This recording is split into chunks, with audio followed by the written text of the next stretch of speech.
English dictation speed 90 word per minute. Ready?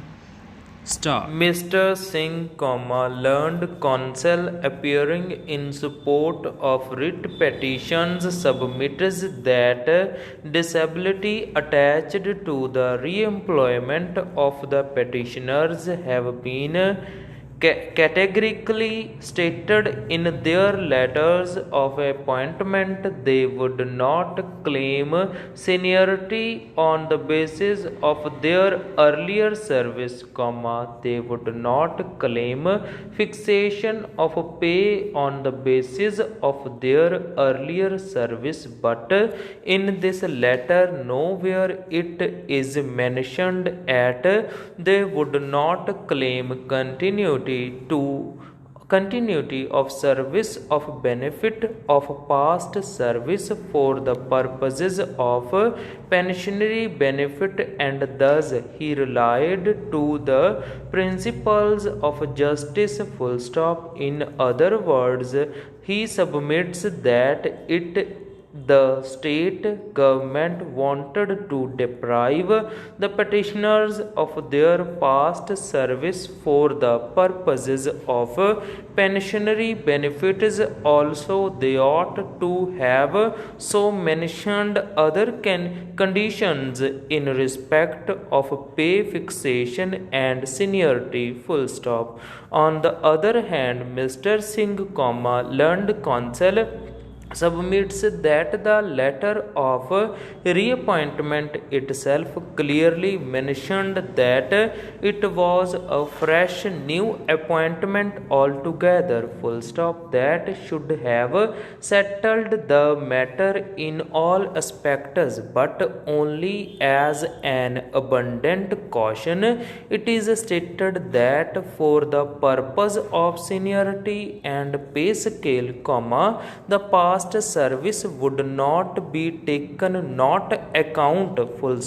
That does not mean that even though the employment was a fresh service would be given.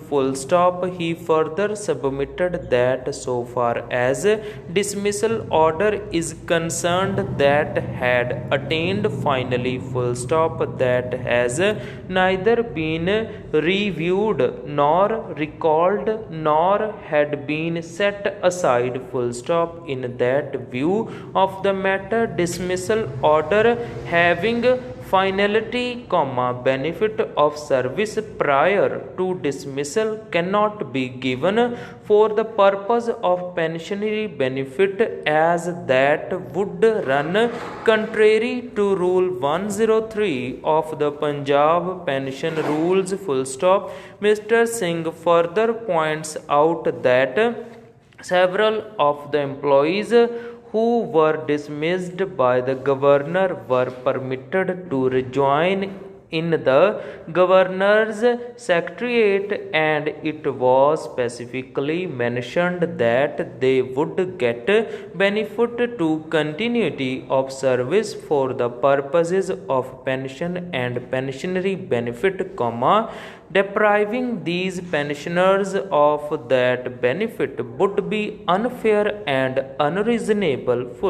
So far as others who were brought back in service by the governor, the legal position is quite different from that of the pensioners. The governor had passed the dismissed order.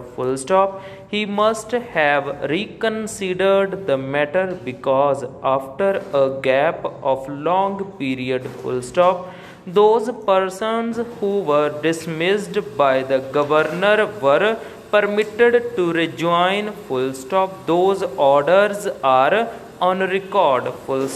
In those orders, it is clearly mentioned that they were being permitted to rejoin and not reappointed. It was further clearly mentioned.